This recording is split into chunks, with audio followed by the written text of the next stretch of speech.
Paris Saint-Germain et surtout jamais aucune équipe n'a marqué autant de buts en première phase alors que le 6e match n'est pas encore arrivé. 24 buts. N'est pas joué. On est déjà quasiment sur une moyenne de 5 buts par match puisqu'en 5 rencontres les Parisiens ont marqué 24 fois. C'est un record dans cette phase de poule de Ligue des Champions, Pascal. Et puis Cavani. Ouais. Cavani qui affole les records, qui est désormais à quelques unités à peine du record du meilleur buteur de l'histoire du PSG, à savoir Zlatan Ibrahimovic. Il n'est plus qu'à 5 buts de l'égaler et à 6 de le dépasser. Neymar au sommet de son art, on en a parlé tout à l'heure. Alors vous dites au sommet, mais bon, c'est quand même contre le Celtic Glasgow, on peut l'imiter. On a le droit ou pas? Il a mis 6 buts depuis le début de la Ligue des Champions, ce qui est énorme, mais surtout il a marqué dans tous les matchs. Oui, 6 buts en 5 matchs, c'est une très belle perf. Oui, il est deuxième meilleur buteur à 2 unités de Ronaldo et surtout il a marqué dans tous les matchs. C'est pour ça que j'insiste sur la régularité qui est la sienne. Je suis d'accord, mais que ce soit un joueur d'exception, personne ne le Là on parle conteste. de Ligue des Champions, il a joué 5 matchs, il a marqué dans tous les matchs, il a passé quasiment dans tous les matchs. Voilà, c'est Neymar aujourd'hui et à mon avis il est encore très très loin de son meilleur niveau. Il va monter en régime tout au long de la saison. Qu'est-ce qu'on demande à Neymar depuis qu'il est arrivé? De marquer, de faire marquer, de dribbler de temps en temps et de faire des gris-gris pour régaler le Parc des Princes. C'est parfait. Donc qu'est-ce qu'on attend maintenant? C'est qu'il soit performant au mois de mars lorsqu'il y aura les 8e de finale. Également aussi contre le Bayern Munich, parce que ça va être aussi, n'empêche, un joli test pour le Paris Saint-Germain ce dernier match au Bayern, parce que les Bavarois ont perdu 3-0, ils ont un nouvel entraîneur, ils vont sûrement vouloir se venger. D'ailleurs Lewandowski hier l'a dit. Et donc on l'attendra. 4-0, ils sont premiers du groupe. Voilà, donc Neymar, on l'attendra surtout au mois de mars. Et c'est à partir de ce moment-là où normalement il devra monter en puissance et faire encore plus. Mais tu as énuméré ce qu'on attendait de Neymar. Moi je rajouterais quand même une chose, c'est qu'on attendait, et ça je le vois de plus en plus de manière flagrante depuis 2-3 matchs, on attendait de Neymar qui s'inscrive mieux dans la performance collective du Paris Saint-Germain. Jusqu'à présent, on avait l'impression que dans son coin, il était capable de faire des choses extraordinaires, de créer des différences tout seul, de manière individuelle et collectivement. Il y a même eu des matchs où on s'est dit, on dirait que le PSG joue mieux quand Neymar n'est pas là.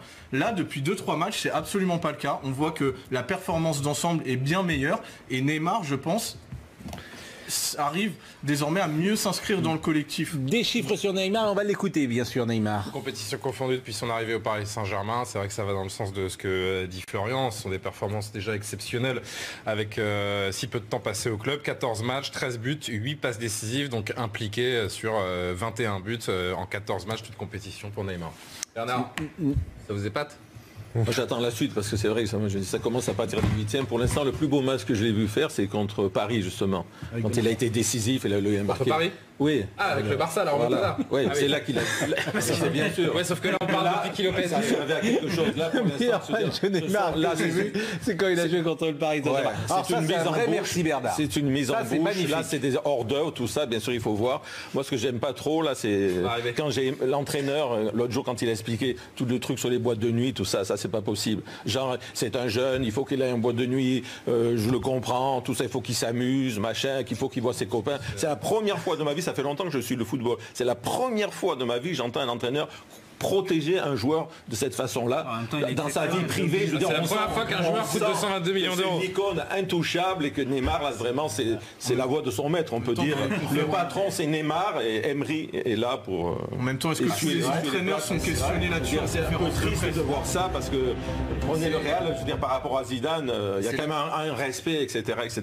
Et à propos de Ronaldo, il a dit quand il est parti, il a dit, je comprends pas que tu ailles à Paris, tu gagneras plus jamais rien. Qu'est-ce que tu vas faire à Paris? Je m'en souviens de cette phrase, je vais la retenir jusqu'au bout. Jusqu'à qu'il lui prouve le contraire. Voilà, c'est pour ça qu'il a quand même balancé ça. Il dit, reste ici à Barcelone, tu finiras toujours un peu par gagner quelque chose. Quand il aura gagné, vous viendrez ici vous excuser. Quand Ferguson disait toujours, il va rester avec nous, tu vas toujours gagner quelque chose, tu vas toujours gagner quelque chose. Je comprends ce qu'il veut dire. Là, on verra quand tu auras les gros matchs qui vont venir, parce que là, j'ai observé le Real, un football très très beau, parce qu'il n'y a pas que Paris en Europe. Le Real a vraiment bien joué l'autre jour en Coupe d'Europe, un très beau match, ainsi de suite. Il y a City aussi qui sont là, Chelsea, il y a du monde. Attendons. Bon, attendons. L'instant, chaque fois je le dis.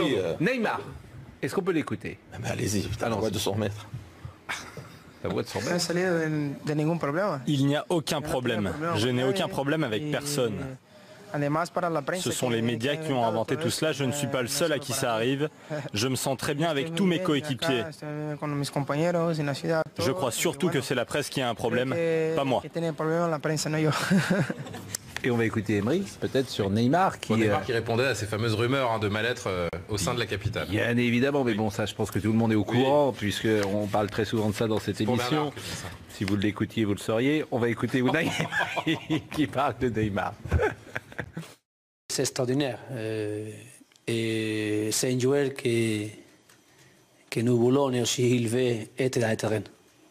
Et jouer les matchs, je crois que c'est un joueur que dans le terrain il est content, dans le terrain il profite, aussi il fait profiter à tous les autres joueurs et à tous les supporters.